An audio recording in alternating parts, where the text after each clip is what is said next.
복잡한 세상 속에서 투자의 중심 인사이트를 잡는 시간입니다. 스페셜리스트 오늘은 KB은행 유신익 수석 이코노미스트와 함께하겠습니다. 어서 오십시오. 네, 반갑습니다. 사실 유신익 박사님은 트럼프가 등장하기 이전부터 전 세계가 극단화되고 분절화되고 고립화되고 대립화될 것이다. 그런 시대가 온다고 말씀을 하셨잖아요. 저랑 이전 방송에 그런 얘기 많이 했는데 뭐 트럼프가 등장하고 여러 관세 노이즈가 있었고 급기야는 중동에서 이스라엘과 이란이 지금 충돌하는 사태까지 왔습니다. 어떻게 전개가 될까요? 양상. 그러니까 이 문제를 우리가 결과론적으로 그냥 이렇게 될 거야 예측을 하면 안 되고 지금 스텝 바이 스텝으로 지금 트럼프가 정세적으로 지경학적으로 어떻게 구성을 하고 있고 그 다음 단계는 어떻게 되느냐 이 요약을 해드리면 일기 때는 이번에 이제 답이 보인 겁니다. 트럼프가 일기 때에 생각했던 바로 대리인은 UAE였어요. 사우디하고 아랍에미레이트하고 그다음에 거기에 포함해서 이스라엘. 그러니까 대리인을 심어놓고 그 대리인들이 중동 지역에서의 여러 가지 분쟁이나 리스크들이 있을 때 대신해서 싸우게 만드는 그런 격이었고 너무나 이제 그 위협이 강화가 될 때 그때 시리아 같은 경우는 너무 이제 볼러타일하게 움직이니까 잠깐 폭격을 한번 했었고요. 이번에도 똑같습니다. 양상은 똑같습니다.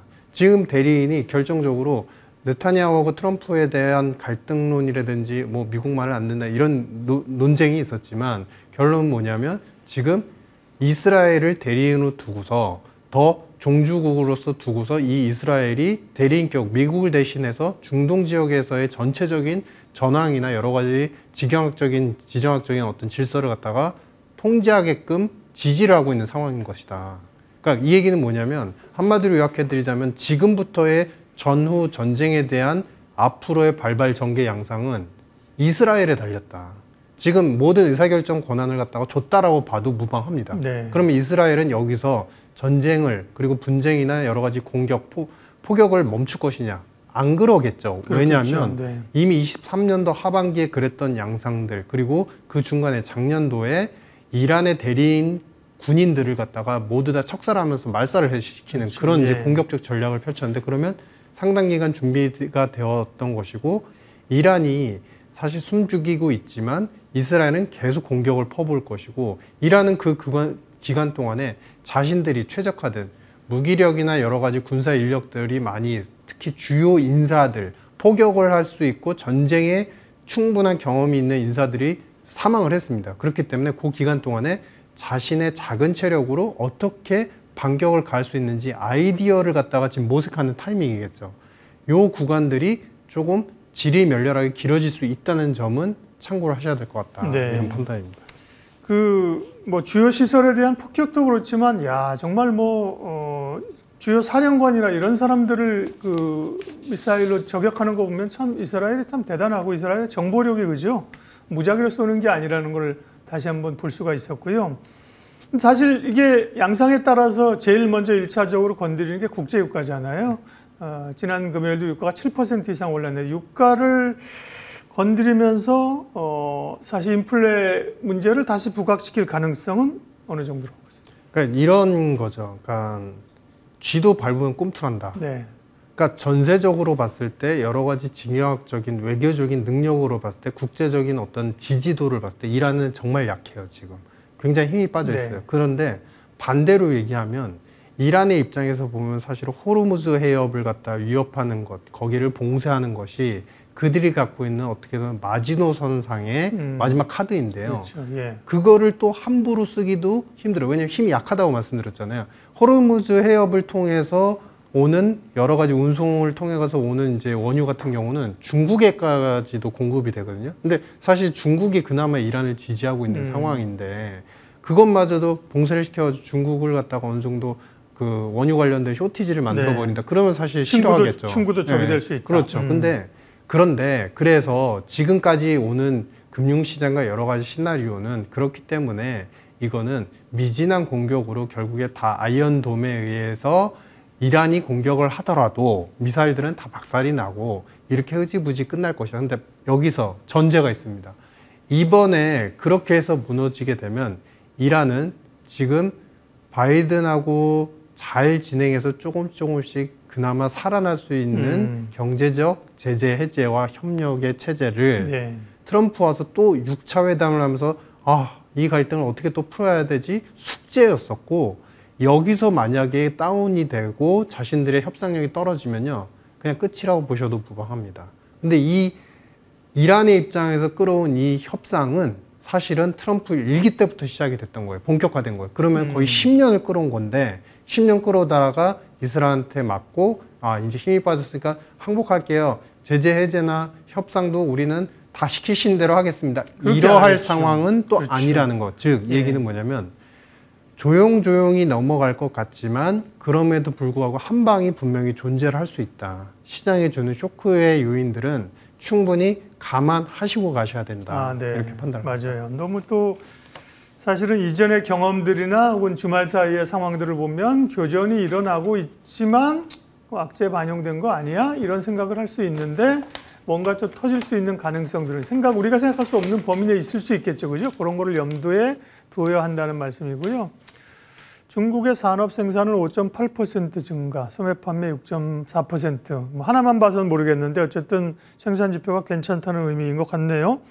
미국은 어떻습니까? 물가는 CPI, PPI 계속 안정적으로 나옵니다. 아직 관세 영향이 덜 미친 건지.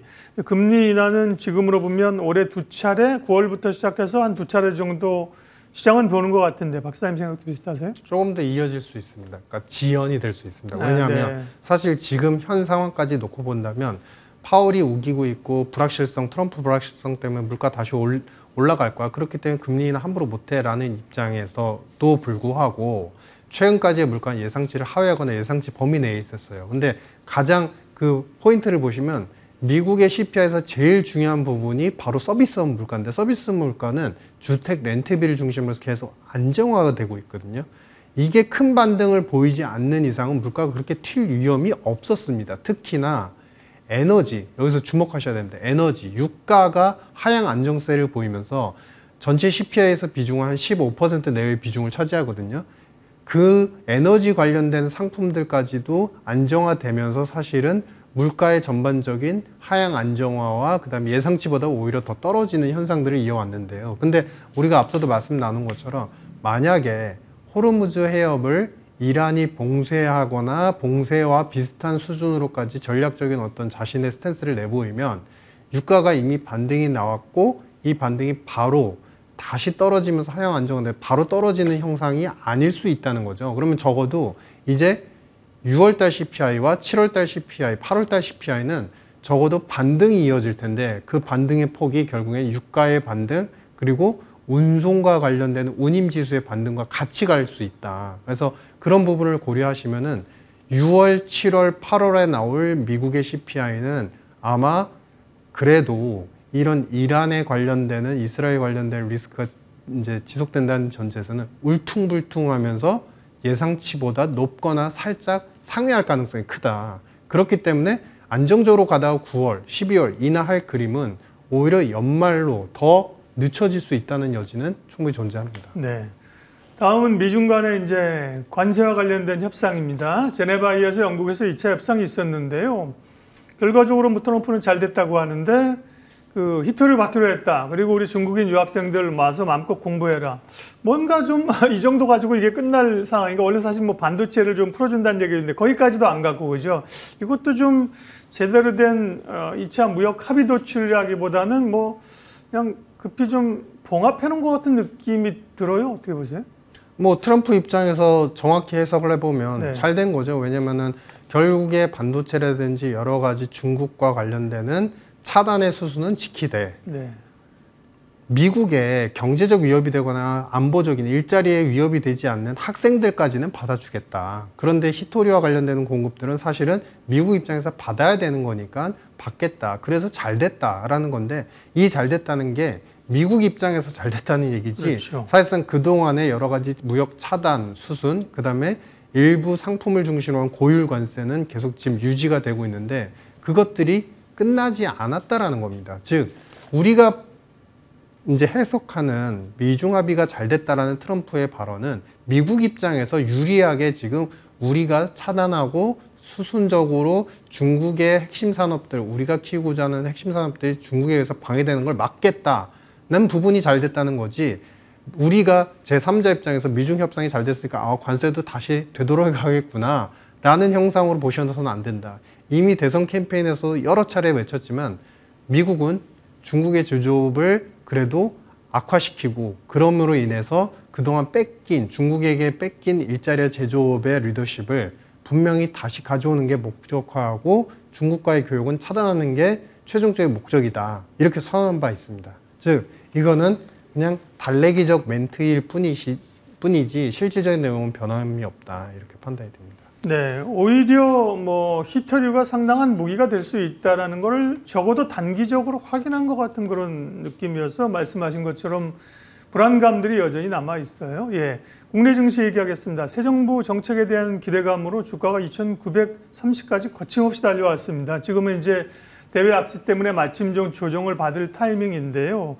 이런 정책에 대한 기대감, 불확실성에 의해서 한국 증시에 대한 그동안 눌려있던 것에 대한 재평가, 추가적으로 진전될 수 있다고 보시는지? 어느 정도 진전될 수 있다고 네. 보는데요. 만약에 우리가 스포츠카를 생각해 보신다면 스포츠카가 굉장히 큰, 그전에는 작은 엔진을 달고 있다가 큰 엔진을 달고서 이제 달리는 형국이라고 보셔도 무방합니다. 왜냐하면은 그동안에 우리가 역사적으로 봐서 항상 재정 적자 우려, 그 다음에 국가 부채 우려 때문에 돈을 풀지 못하는 부분들을 이번 정권에서는 사실 경기 역행적 투자라고 해서 오히려 과거에는 우리가 항상 돈이 있어야 돈을 풀고 돈이 없으면 더 줄이는 그런 입장이었는데 이번에는 돈이 없고 전체적으로 경제 자체가 안 좋으니까 돈을 더 풀어서 차후에 잠깐 빚을 더 지더라도 차후에 경제를 올려놓고 세입을 늘리겠다 이런 입장이거든요. 그러니까 그런 부분에 대해서 이런 경기 역행적 투자는 사실은 신흥국들 입장에서 잘 하지 못하는 투자이고 정부 지출 자체가 이렇게 공격적인 것은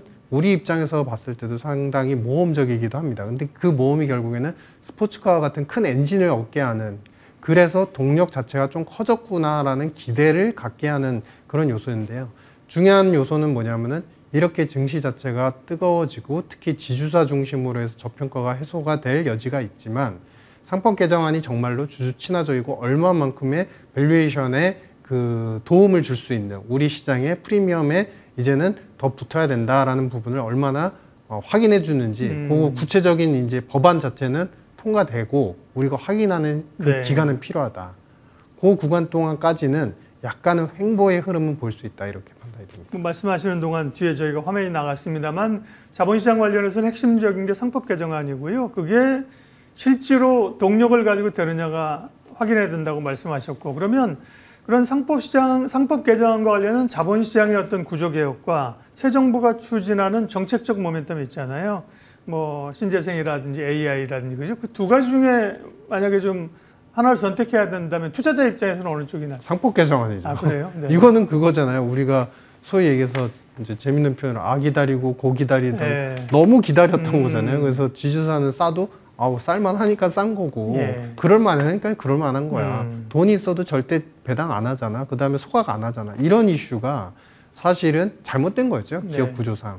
전 세계 경제, 전 세계 어떤 자본시장을 보더라도 기업들이 그렇게 하지 않고 서서히 변화하는 경우가 많았었는데 변화함을 이제는 법적으로 이제 제도적으로 끌어내니까 그 부분들은 진짜 역사적인 어떤 전환점이다, 이렇게 보였습니다. 큰 어떤 물결의 구조적인 변화, 이제 원하는 방향에 상당히 근접한 혹은 충족시키는 변화가 있다는 전제하에, 그죠? 큰 변화라고 말씀하셨고, 그 신정부에 있어 특별히 이제 뭐 가상화폐, 디지털화폐, 스테이블 코인, 그 다음에 지역화폐 이런 얘기 많이 나옵니다. 그죠? 이 부분이 사실 감이 안 잡히는 부분이고, 우리가 사실은 이런 가상화폐나 스테이블 코인 같은 걸 주도하는 국가도 아니고 해서요.